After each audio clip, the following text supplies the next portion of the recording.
muchísimos años, 10 casi, en Radio Rivadavia, cuando él estaba haciendo la oral deportiva, con todo ese equipo humano que laburaba mucho. Así que desde mi lugar, Quique, no sé si estás viendo, te lo harán llegar. La verdad es que un fuerte abrazo. Lamento muchísimo esta situación y realmente fueron emocionantes las palabras que tuviste cuando saliste de la legislatura a hablar, una entereza, un cuidado maravilloso de los hijos de Débora, y una de las cosas que habíamos hablado en la entrevista con Mariano Confaloneri era que charlando del amor y qué sé yo, y Débora decía, yo estoy muy enamorada.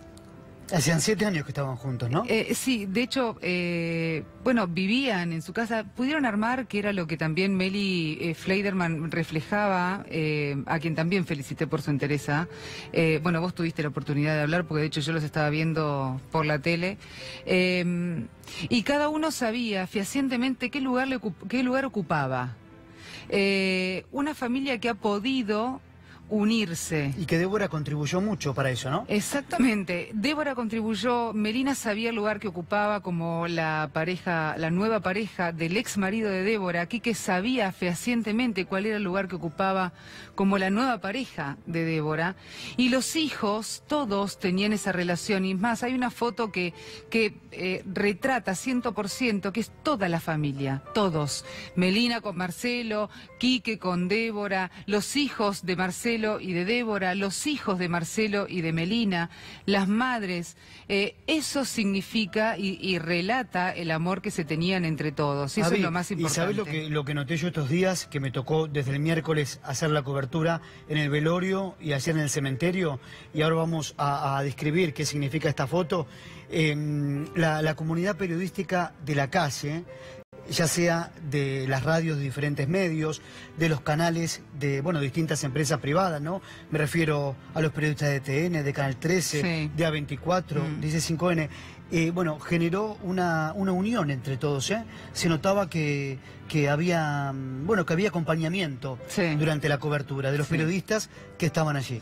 Exacto, esta es la publicación que hizo su exmarido, Marcelo Funes, camarógrafo de Canal 13, con que, mirá, vos sabés que, bueno, él ni se va a acordar, pero cuando yo empezaba en los medios, también mi querido amigo Mario Mazzoli me lleva a hacer una prueba a ese canal. Recién salida del ISER. Fuiste directamente, claro, fui a hacer la prueba. Y el camarógrafo con el que fui fue Marcelo Funes.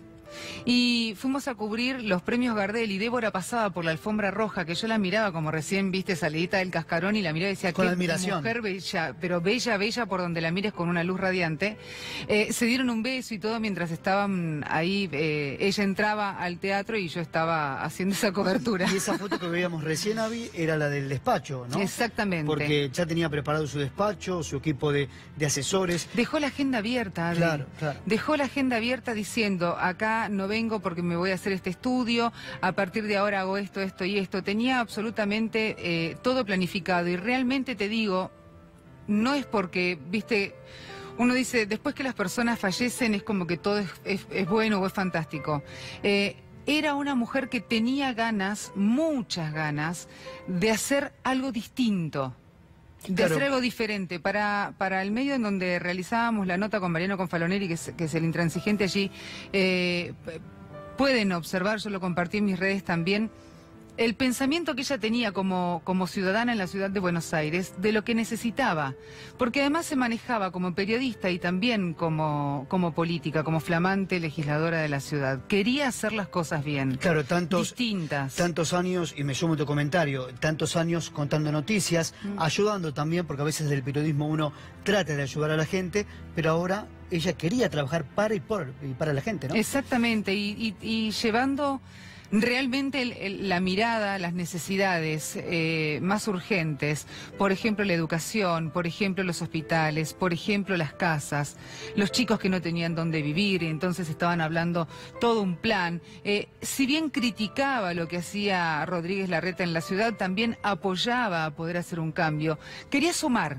y no restar. Sí, estaba en un reportaje que brindó acá en C5N, que estuvo con Gustavo Silvestre, a ella le dolía también esta división que hay hoy en la Argentina, tal cual, ¿no? Blanco y negro, sos kirchnerista, sos macrista, bueno, ella lo había remarcado, y esta división, esta famosa grieta, a ella le dolía. Exactamente. Bueno, vamos a continuar, por supuesto, con este tema, porque es la noticia, más allá de que se trata de una investigación judicial ahora, que obviamente todos estamos esperando, por supuesto primero la familia, pero todos estamos esperando saber qué es lo que pasó.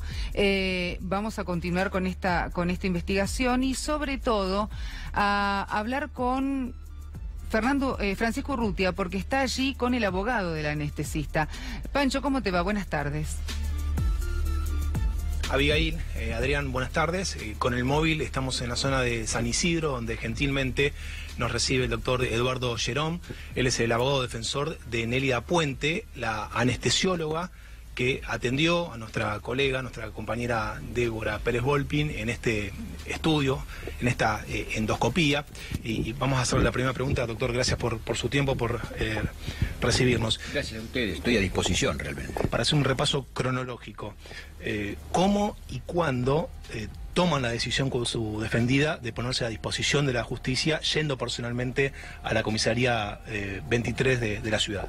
Bueno, precisamente la noche de ese martes infausto, porque realmente coincido con lo que decía Abigail, una muerte absolutamente insólita, inesperada, de una persona querida, y esto es importante recalcarlo, que es necesario que se conozcan las causas de la muerte. Es necesario por la familia en primer término, es necesario por los médicos también en segundo término, porque esta señora necesita conocer por qué se murió. Y en tercer término es necesario por la gente, toda la sociedad que la quería inmensamente a Débora, tiene la necesidad de saber por qué se murió Débora. En cuanto a la pregunta, cuando en esa noche yo me corro hasta la Trinidad, todavía no se sabía si la familia iba a hacer la denuncia o no, porque estaban en deliberaciones, ya la doctora Puente, que es la anestesióloga, les había contado en un primer término, tanto a la hermana como a la pareja, les había contado lo sucedido. Después, en una segunda oportunidad, se vuelve a reunir con familiares, más los médicos, decía el médico de cabecera y otros médicos más que vinieron, a quienes les preguntaron sobre el procedimiento y les explicó fehacientemente la doctora Puente que se había hecho.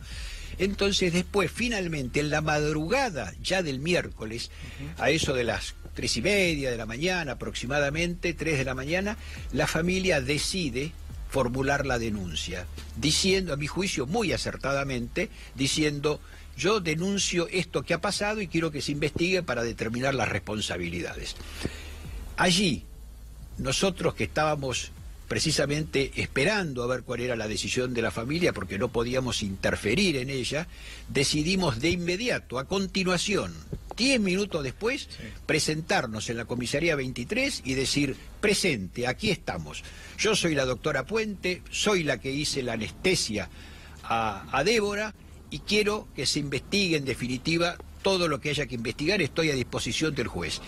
Y como se iba a realizar una autopsia de inmediato, que es la medida primera que se realiza, y como ustedes saben, la autopsia no es un procedimiento que se puede repetir después, sino que es una cosa absolutamente irrepetible, dijimos: queremos también proponer peritos para que estén presentes durante el momento de la autopsia y que puedan también conocer de primera mano qué es lo que pasó.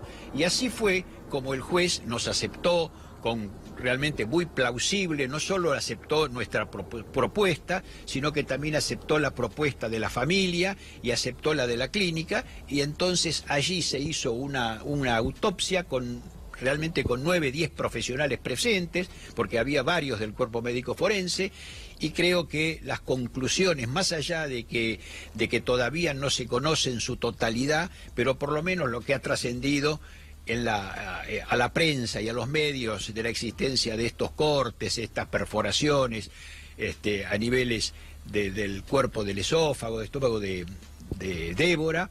Bueno, ahora viene una segunda parte, que es cuándo se hicieron, cuándo se produjeron. Y esto lo va a determinar un estudio que se le llama el informe anátomo-patológico, en el cual los patólogos van a determinar cuándo, si esto fue coetáneamente con el procedimiento que se realizaba con la endoscopia o si era de fecha anterior y ya los traía. O sea que esto se va a conocer en breve y a su vez de conocerse en breve, después va a venir la segunda etapa, porque la autopsia no nos va a marcar si alguien tuvo la culpa o no, o cuál fue la causa que produce la muerte, porque hablamos de un paro cardíaco, sí, el paro cardíaco produce la muerte, pero lo que es necesario es cómo se llega a ese paro cardíaco. Y entonces, en una segunda etapa, los médicos forenses, que son los encargados de dictaminar, van a tener que responder dos preguntas esenciales. Aunque se les haga 40, se van a resumir en dos, que es, ¿cuál fue la causa por la que se llegó a ese paro cardíaco? Punto 1, y punto 2, si producido, determinado eso, hay algún responsable, si esto es una causa natural que se produjo o si se provoca por la responsabilidad de alguno de los médicos intervinientes. Por suerte, en cuanto hace al accionar de la doctora Puente, que desde entrada, desde el principio, y esto es importante decirlo, desde el principio, en los primeros momentos la encuentro abatida y me dice: 10 veces me planteé mi procedimiento, hice todo lo que el protocolo dice en la medida exacta, con las drogas justas, fui procediendo de la manera que lo dicen los libros y siempre llegué a la conclusión de que fue todo perfecto. Entonces, ¿por qué pasó esto? ¿Qué pasó? Bueno, cuando se realiza la autopsia yo no voy a hacer consideraciones que atañen a otras disciplinas, pero sí puedo decir que respecto de la anestesia no hay nada que induzca, por suerte prueba lo que me dice la doctora Puente, y no hay nada, no hay excesos en las dosis anestésicas, no hay ninguno de los órganos que fueron analizados que tengan alguna relación con la práctica anestésica. Esta es la situación hasta ahora respecto de lo que hace a la causa. Doctor, antes de dejarlo en contacto con el piso, ¿ha tenido contacto? Recién decía que en una primera instancia, en un primer momento, la sintió, la notó abatida a su defendida. Con el transcurrir de las horas, con esta presentación en la comisaría, con el desarrollo de la autopsia, imagino que siguió teniendo contacto con ella. ¿Cómo la ha notado en el resto de los días? Es absolutamente lógico que estuviera, tío. Cualquier médico al que se le muere un paciente se cae realmente, se abate. En este caso, ustedes fíjense que me contó la doctora Puente que momentos antes de empezar el procedimiento se hace esa visita preanestésica para preguntar sobre las cosas que ha tenido, a ver si hay algo que influye sobre el tratamiento, sobre la anestesia, etcétera. Dice que estableció una relación tan empática, tan fantástica con Débora, que la cautivó. Débora puso esa sonrisa, esa simpatía tan afable que tenía, ese don de gentes, esa gentileza, esa sencillez, ¿no es cierto? Entonces fue absolutamente cautivada por esa personalidad de Débora. Y si le sumamos entonces al dolor que provoca cualquier muerte, bueno, en ese caso era un dolor potenciado, y lo único que podía tener en definitiva para poder salir de eso era el decir, bueno, yo no tengo que ver, lamentablemente me pasó en estas condiciones, pero no pasó por nada que yo haya hecho. Entonces esto es el motor que la hace remontar en la vida, ¿no es cierto? Ahora sí, Abigail, Adrián, los escucha el doctor Jerón. Doctor, yo quisiera que nos explique cuál es el papel de la anestesióloga dentro del quirófano. Ella aplica la sedación, durante el estudio permanece a un costado, seguramente mirando el monitor, pero queda ajena de todo accionar del endoscopio. Sí, obviamente. Cada uno tiene su tarea, ¿no es cierto? Y la tarea de la anestesióloga es en todas las anestesias. En este caso es una anestesia menor porque es una sedación, ¿no? Es un hipnótico que se le da para que no sufra la introducción del tubo, pero ella tiene que estar atendiendo los sensores, los monitores, el estado de la paciente, etcétera. Entonces no puede atender a otras cosas que atañen, en este caso al endoscopista, o si se trata de una intervención en lo que hace el cirujano. Es una cosa muy puntual y cada uno tiene que atender necesariamente lo suyo. Por esa razón no tenía idea de lo que había pasado. Cuando termina esto, porque el estudio, cuando se produce el primer problema, que es la imposibilidad de respirar por parte de Débora, ahí se interrumpe y ahí empieza toda la tarea de recuperarla, que fue infructuosa. Pero la pregunta era, ¿qué pasó? ¿Por qué pasó esto? ¿No? Y esta pregunta, los únicos que la van a poder responder van a ser los médicos forenses cuando hagan respondan esta consulta que les va a hacer el juez. Ahora, buenas tardes, abogado. Abigail lo saluda. Buenas tardes, sí. Hay que tener en cuenta también lo siguiente, ¿no? Usted decía, luego se conocieron estas fisuras en el esófago, en el estómago. La anestesista, después de tantas veces, porque tengo entendido que su defendida había trabajado muchas veces con el endoscopista, ¿me equivoco? No, es exacto, porque una de las primeras cosas que a mí me interesaron a mí conocer es qué concepto tenía del endoscopista, y ella me dijo que había trabajado muchas veces, que nunca tuvo ningún problema y que tenía el mejor concepto de este hombre. Ajá. Inclusive, le voy a decir más, ella tiene, bueno, lo puedo decir, las mujeres nunca dicen la edad, pero ahora ha trascendido que tiene 62 años, y creo que viene bien decirlo para mostrar que son más de 30 años del ejercicio de la profesión, con lo cual usted se imagina la experiencia que tiene la doctora y que nunca tuvo un solo problema.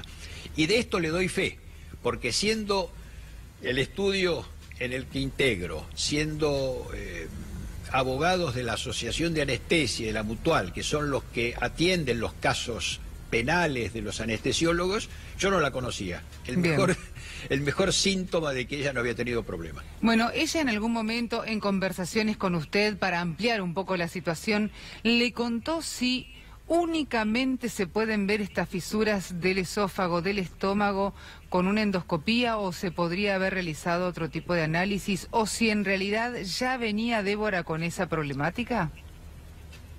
No, esto excede absolutamente a sus posibilidades, ni le corresponde hacer ese planteo, porque además tampoco lo debe saber. Esto es una cosa que es de los especialistas en gastroenterología, ¿no es cierto? Claro, porque, sí, doctor, ella está... Sí. La primera versión, el martes a la noche, cuando conocimos la noticia, todos apuntaban, la opinión pública, no se hablaba del endoscopista, sino en la opinión pública se hablaba de la anestesióloga, de que se pasó con la sedación, con la aplicación de Propofol, creo que es una sustancia que se va muy rápida del organismo, tengo entendido. Efectivamente, cuando pasan estas cosas hay cierto cliché en la opinión pública de que lo que primero se piensa ante cualquier episodio mortal o complicado que haya en una operación, bueno, acá hay algún problema de tipo anestésico, es lo primero que uno se piensa. Y esto efectivamente fue así, lo primero que se dijo.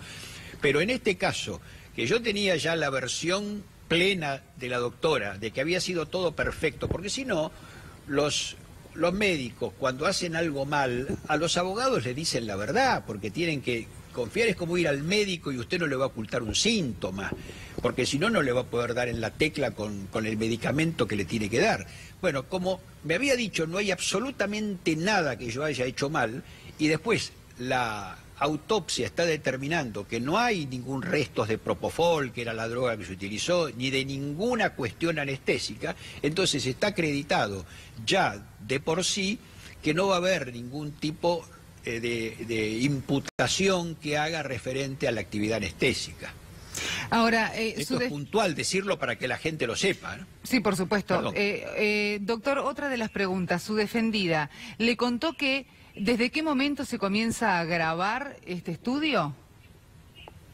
No me dijo que se graba este estudio, no tengo la menor idea, porque esto es una cuestión que, inclusive, le digo una cosa, mal que mal todos nos hemos hecho alguna endoscopia en la vida, y Bueno, hay lugares donde se graba, otros que no, pero yo ahí no me quiero meter porque tengo una cuestión de ética que me impide apartarme de la cuestión. Solamente puedo atender a lo que hace a mi defendida, no puedo ir a otros campos que hagan de la causa. Ahora, doctor, cuando hay una denuncia por algún accionar médico, la autopsia es de rigor, es clave.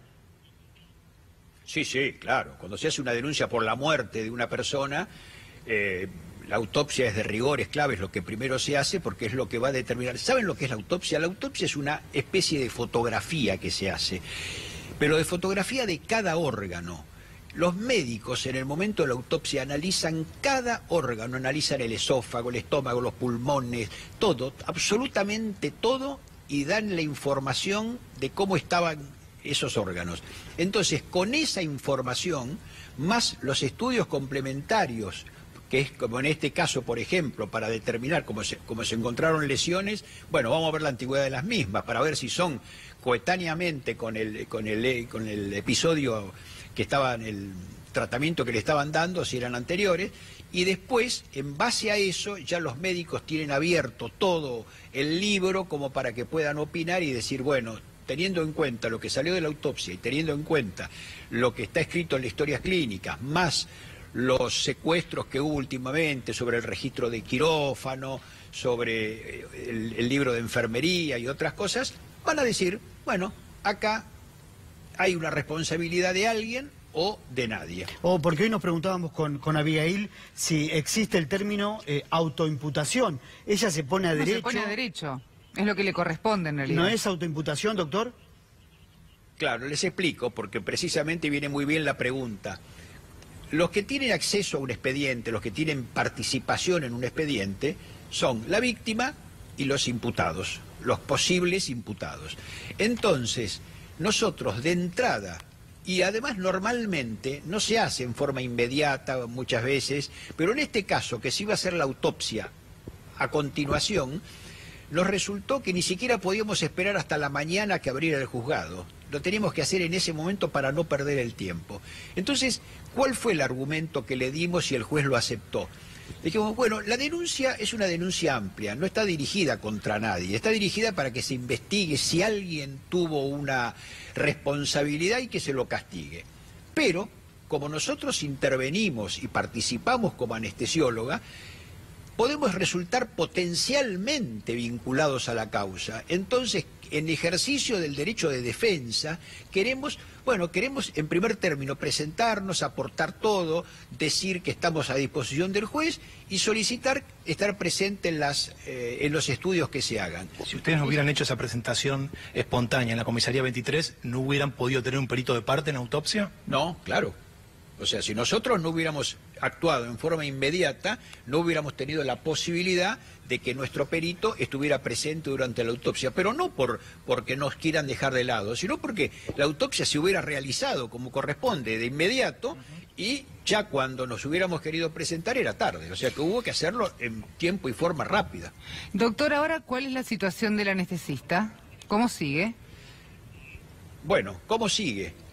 Aquí yo les decía que se va a hacer el informe de los médicos y después que se determine cuál es la responsabilidad de cada uno, el juez va a llamar a declarar a todos, obviamente.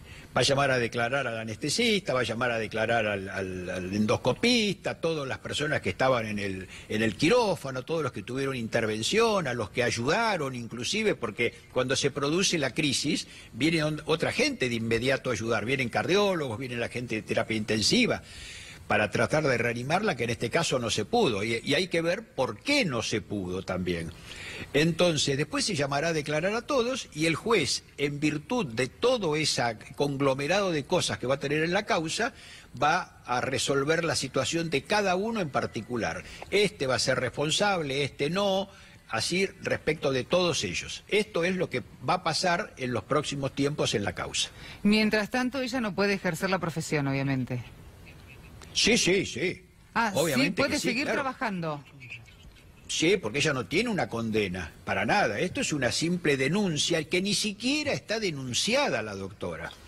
Nosotros nos presentamos, lo que está denunciado es el hecho para que se investigue, o sea que no hay ningún impedimento para que la doctora deje de ejercer la profesión. Solamente si la llegara a condenar a un juez, ahí realmente no la podría ejercer. Pero creo que en este caso está muy lejos de que eso pase, por lo menos respecto de la doctora Puente, a la luz de lo que venimos diciendo. Doctor, muchísimas gracias por estos minutos y también gracias a Francisco Urrutia. Muchas gracias a ustedes por permitirme exponer lo que les dije. Por favor. Muy Buenas amable. tardes. Gracias, Pancho. Y ahora continuamos con otro invitado, Avi Alejandro Nieponice, es endoscopista, es cirujano. Doctor, gracias por estar con nosotros y preguntarle si todo gastroenterólogo es endoscopista. No necesariamente, y tampoco todo cirujano es endoscopista.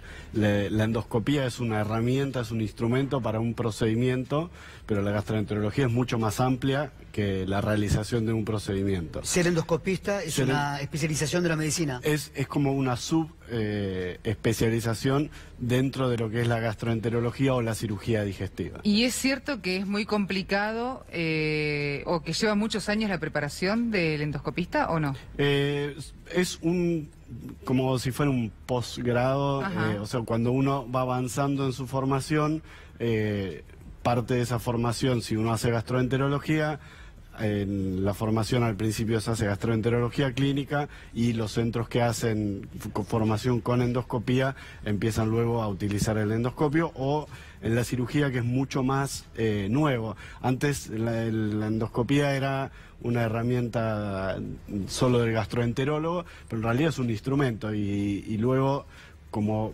la endoscopía fue evolucionando y hoy, gracias a la endoscopía, podemos evitar cirugías. Hoy se hace por endoscopía cosas que antes solo podíamos hacer por cirugía. Entonces eso hizo que los cirujanos también tuvieran que aprender a hacer endoscopía, y de hecho lo mejor es cuando un gastroenterólogo y un cirujano trabajan en forma integrada y pueden aportar tanto desde la gastroenterología el conocimiento clínico, el cirujano su conocimiento quirúrgico, y a través del endoscopio, que es la herramienta, poder solucionar los problemas en forma mínimamente invasiva, ¿no? Que antes había que hacer. El 16 de febrero van a estar los estudios histopatológicos y se va a saber si las heridas que el cuerpo de Débora presentaba en el esófago, en el estómago, eran preexistentes o las provocó el instrumental.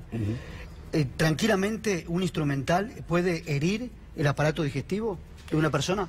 Existe esa posibilidad. El endoscopio es, como todo procedimiento, está expuesto a un riesgo. La verdad es que el endoscopio está especialmente preparado para no producir lesión, porque todos los procedimientos endoscópicos involucran entrar el endoscopio en el tubo digestivo, con lo cual, si el endoscopio fuera un instrumento de riesgo, el procedimiento sería de altísimo riesgo, y es todo lo contrario. Y creo que esto es uno de los principales mensajes que tenemos que transmitir a la sociedad en general, porque estos hechos generan mucho pánico. Claro. Hubo mucha gente que canceló sus estudios por esto, y la verdad es que la seguridad del método hoy es muchísimo más riesgoso no hacerse una endoscopía que hacérsela. Y por eso el endoscopio está preparado, volviendo a tu pregunta, con una punta roma, flexible. ¿Qué es una punta roma? Roma quiere decir no filosa. Ajá. Como si fuera como redonda. Exacto, como una punta.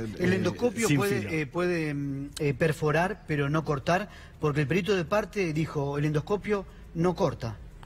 El endoscopio no corta, ¿no? El endoscopio no tiene filo, o sea que no puede cortar. Lo que si no, cortaría todo el esófago. Exactamente, exactamente. Pero bueno, existe la posibilidad de que el endoscopio pueda perforar el esófago o el estómago. Por una mala manipulación. No, a veces depende muchísimo, depende cómo se lo manipula, depende de las características del tejido, depende la edad del paciente, depende de las enfermedades de base del paciente, y depende del procedimiento. Los procedimientos diagnósticos, que son solo para ver qué está pasando, tienen muy baja chance de tener alguno de estos problemas. De hecho, hay algunas estadísticas de 1 en 10.000 casos de que puede haber algún problema, que no necesariamente sea un problema que no tenga solución, pero pueden estar esos problemas, pero en los procedimientos diagnósticos son extremadamente raros. Distinto es cuando con el endoscopio queremos hacer una cirugía en la cual a veces abrimos el esófago con el endoscopio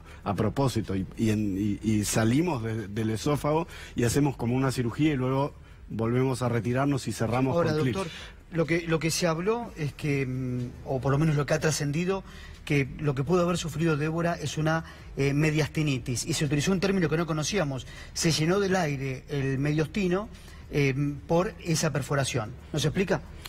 Yo les puedo explicar lo que es un neumomediastino o un neumotórax.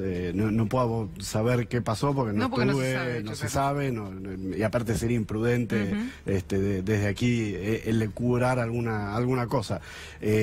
Lo que es un neumomediastino, un neumotórax, es cuando el aire entra a estos espacios que son espacios, cavidades herméticamente selladas con respecto al medio ambiente, porque manejan justamente una diferencia de presiones que es lo que nos permite respirar. En realidad lo que permite ventilar, porque técnicamente que el pulmón se abra y se llene de aire es ventilar, el pulmón está ventilando. Respirar es cuando el aire pasa a la sangre y nos oxigena la sangre. Lo que permite ventilar es que hay diferentes presiones en la cavidad del tórax y en el ambiente. En el tórax hay una presión negativa, en el ambiente hay una presión positiva. Entonces, cuando nosotros generamos una presión más negativa porque abrimos el tórax, bajamos el diafragma, entra aire y el pulmón se insufla. Por eso no tiene que haber aire en las pleuras o en el mediastino. Si existe algún daño en la barrera que sella ese aire, puede ser, por ejemplo, no sé, a veces una herida de bala, un arma blanca, un traumatismo, una fractura de costilla, que rompe la pleura, entra aire y por eso es más difícil respirar, ¿no? Ahora, teniendo en cuenta el estudio al que se iba a someter Débora Pérez Volpin, uno dice, llega a la clínica, le dan la habitación, la llevan a quirófano. Se hace esa sedación, que no es una anestesia fuerte, sino que es una sedación que de hecho se recupera rápido el paciente. ¿Y en qué consiste el estudio? ¿Cómo es? Va a la cánula, exactamente. La endoscopía... Y además, perdón, también, ¿qué diferencia hay entre la endoscopía y la endoscopía alta? La endoscopía... cualquier endoscopía es utilizar una fibra con una fibra óptica por dentro del cuerpo y ver por dentro, por eso es endoscopía, es con una cámara ver por dentro, endoscopía, lo que está pasando en el cuerpo. Ahora, uno puede hacer videoendoscopía porque conecta esa fibra, la conecta a una pantalla, entonces está haciendo una videoendoscopía. Si entra al tubo digestivo, es una videoendoscopía digestiva. Si entra al colon, que es la parte final del tubo digestivo, es una videoendoscopía digestiva baja. Y si entra por arriba, porque va a ver el esófago, el estómago o el duodeno, es una videoendoscopía digestiva alta. Es simplemente una mera clasificación entre alto y bajo. Es la porción alto y bajo, se refiere a la altura del tubo digestivo, que va desde la boca hasta el ano y que en el duodeno es donde cambia entre alto y bajo, ¿no? Entonces, Débora llegó, como cualquier otro paciente que va a realizarse este estudio, se le realiza la inserción del endoscopio, por boca, pasa por el esófago. Claro, exactamente. El endoscopio entra por la faringe, o sea, entra por la boca, la faringe llega al esófago, el esófago es el tubo que conecta la faringe con el estómago, es un órgano por el cual pasa simplemente el alimento, es un órgano solamente de tránsito. De conexión. De conexión, entonces la comida pasa por el esófago, llega hasta el estómago, de ahí pasa al duodeno y de ahí al intestino delgado. Entonces el endoscopio de alguna manera va por el mismo camino por el cual va la comida. Va por el esófago, llega al estómago, pasa el píloro, que es el anillo que hay entre el estómago y el duodeno, llega al duodeno y ahí termina la progresión del endoscopio en una videoendoscopia digestiva alta. Y luego se empieza desde el duodeno hasta para atrás, se empieza a retroceder y a ver en detalle las partes que tienen que ver con el diagnóstico. Perdón, Adri, pero si hubo estas fisuras que se habla, siempre hablando en modo, ¿no? Que tal vez tendría, porque si bien está confirmado, de todas maneras los médicos todavía no hablaron, pero si esas lesiones existieran, ¿hay forma de verlas antes de hacer la endoscopía? A lo que te referís es si la lesión del esófago y del estómago. Si tuviera antes de... Bueno, a veces es difícil, a veces hay algunos estudios y todo depende también de qué tipo de lesiones... ¿No basta con una radiografía, por ejemplo? A veces o con una sí, tomografía computada. A veces sí y a veces no.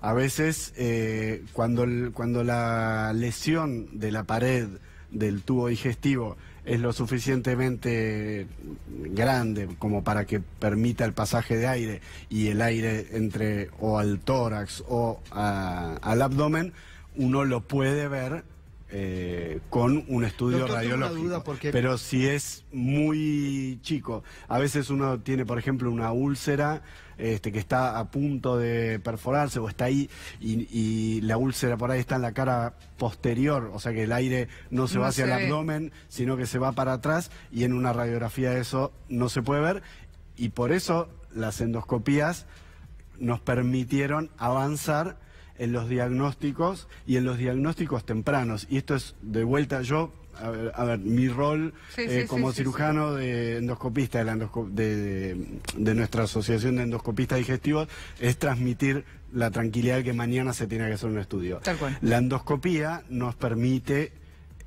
mejorar y llegar antes a los diagnósticos. Hoy las úlceras, que hace 30 años nuestros padres era la enfermedad temida, y hoy gracias a la medicación y a la detección temprana y a las endoscopías que nos permiten ver lo que pasa no solo con una radiografía, sino que nos permite ver exactamente qué es lo que está pasando, ha permitido prevenir, tratar antes de tiempo, curar patologías que antes no se curaban. Pongamos otro caso, no pongamos el de Débora. Supongamos que me someto a una endoscopía y en instrumental me perfora un órgano. ¿Se puede subyugar, dominar ese episodio? Sí, ¿Cómo? sí. Hay un montón de maneras porque depende de cuál fue la lesión. Muchas veces cuando uno está en el consultorio, los pacientes preguntan, bueno, ¿cuáles son las complicaciones de esta cirugía o de este procedimiento? Y uno le explica y trata de explicarle en detalle, así como yo les estoy explicando a ustedes lo más posible, hasta el punto de no marearlos, ¿no? Porque no sé si les ha tocado ir al médico y si uno le da un exceso de información técnica, uno no sabe qué le dijo. Entonces, a veces el procedimiento, explicarlo es esto, y explicar el manejo de las posibles complicaciones es un libro así, porque las complicaciones, a diferencia de los estudios comunes, o sea, diagnósticos que no tienen complicaciones, uno hace 10.000, como les decía antes, uno hace 10.000 endoscopías y puede tener una complicación. Lo que yo hago 10.000 veces está infinitamente más reglado que lo que yo hago una vez cada 10.000, por una cuestión de estadística. Por suerte, y gracias a Dios, que las complicaciones son raras, para poder tener súper estratificado y organizado y con checklist y todo las formas de actuar ante complicaciones raras, es muy difícil. Es un gran desafío de la medicina. Se puede dominar. Claro, un pero problema con el instrumental. Tu pregunta fue cómo. Por eso es mi respuesta, porque las posibilidades son muchas de acuerdo a lo que haya pasado. Claro. Y ahí es un juego muy grande de conocimiento, de equipo, de interacción entre los profesionales, porque cuando pasan cosas que no estamos habituados, es muy difícil. La medicina no es un reloj en que yo sé que si saco un engranaje, anda todo menos ese engranaje y repongo el engranaje. Cuando en el cuerpo humano yo cambio un engranaje, todos los demás engranajes empiezan a fallar. ¿Y es necesaria, doctor, la consulta preendoscópica? La consulta preendoscópica. Un prequirúrgico, decís vos. ¿Te referís al examen prequirúrgico, al electrocardiograma y el coagulograma? O antes de hacerme la endoscopía, hablar con el gastroenterólogo que me haga preguntas sobre algún antecedente? Sí, eso, ¿Qué es la preparatoria para eso, además, también? Eso generalmente ocurre, o sea, o con el mismo endoscopista o con el médico que le indica la endoscopía. Generalmente se tiene una charla en la que le pregunta los motivos del estudio, los riesgos, enfermedades previas, si las tuviera, para prepararse. Sí, o estudios previos. Sí. Se ven los estudios previos y... a diferencia de nosotros en cirugía, cuando vamos al quirófano, siempre necesitamos un riesgo quirúrgico, que es un electrocardiograma, un coagulograma, las cosas comunes que cuando uno ingresa a un quirófano a una operación. ¿Por qué? Principalmente por las anestesias, pues son anestesias que llevan mucho más medicación, complejidad que la anestesia de la endoscopía. En las endoscopías hubo mucho debate, hay siempre un poco de debate de, bueno, como el riesgo es tan bajo, cuáles son los pros y los contras de hacer un prequirúrgico en cada endoscopía, y hay un poco de alternancia ahí. La verdad es que las guías internacionales no exigen en cualquier procedimiento diagnóstico, sino en pacientes que, o sea, si, no sé, un paciente que se va a hacer un chequeo de salud a los 25 años porque tenía ganas de hacer un chequeo, ese paciente muchas veces no necesita el electrocardiograma o el coagulograma, pero bueno, un paciente sí, obviamente, que está internado por una afección o algo, generalmente esos pacientes todos tienen un riesgo quirúrgico previo a entrar a la endoscopía, ¿no? ¿Hay una preparación para hacer este estudio? En el caso de la endoscopía alta es solamente 8 horas de ayuno. Ajá. A no ser que tenga alguna patología agregada. Nosotros en el esófago hay alguna enfermedad, por ejemplo la calasia, que no vacía bien el esófago, entonces esos pacientes sí tienen que hacer una preparación previa para tratar de vaciar el esófago y cuando entremos no haya contenido. Pero a diferencia de la endoscopía baja, que es la que todo el mundo conoce, me tengo que preparar para que tiene que tomar el líquido. Que tiene que tomar el líquido y purgante, porque eso es para lavar toda la materia fecal que sí queda adherida al colon, y si no el endoscopista no puede ver las paredes, que es lo que tiene que ver. Entonces la endoscopía baja siempre tiene preparación, la endoscopía alta generalmente con 8 horas de ayuno. ¿Desde qué momento se comienza a filmar en una endoscopía alta? La endoscopía ve todo el tiempo por la cámara. Eso no significa que grabe el video. Ajá. ¿Ok? O sea, no es obligatorio grabarlo. Nosotros nos movemos con estas guías de recomendación. En la medicina en general tiene sociedades internacionales, tiene sociedades locales como la de Endiva, que lo que hacen es generar guías de tratamiento para ayudar y educar a los profesionales, para tratar de que la formación y el nivel de los profesionales sea lo más homogéneo posible. Ese es el rol de las sociedades académicas. Ahora, las más doctor, grandes, porque sí. Lo que había escuchado es que justamente la de Débora Pérez Volpin no se grabó. Hemos consultado a un especialista y nos dice que es el profesional el que debe decidir si se graba o no. Claro, por eso. ¿Por qué? Porque las guías, cuando las sociedades más grandes, la Sociedad Americana de Gastroenterología, es una de las más fuertes en el mundo, que generalmente las guías que tiene son las que son adoptadas, modificadas a nivel local para la realidad de cada sitio, y esas guías son las que uno toma como pauta. Esas guías recomiendan la captura de 4 fotos y un texto detallado por parte del profesional explicando qué pasó. En esas guías no está incluida la grabación del procedimiento. Cuando decidimos nosotros grabar los procedimientos es muy variable de acuerdo al centro y de acuerdo al profesional.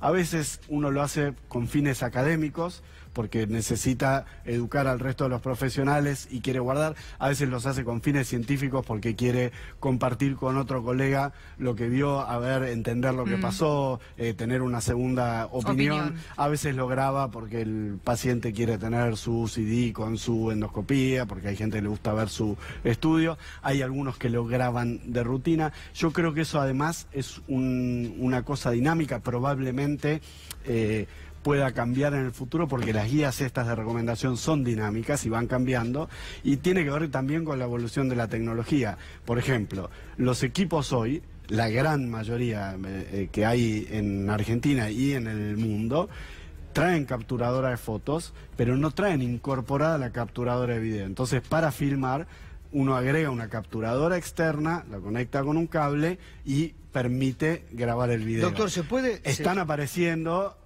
cada vez más equipos que permiten en la misma consola grabar, por un tema de memoria, de almacenamiento. Sí. En la medida que se simplifique, probablemente también haya más gente grabando. También hay un tema de la devolución al paciente y de la privacidad del paciente. Hay pacientes que no quieren que se los grabe porque esa información... No quieren ser material de estudio ni material de opinión. Exacto. Ni nada En más. Estados Unidos eso es un tema de debate muy fuerte.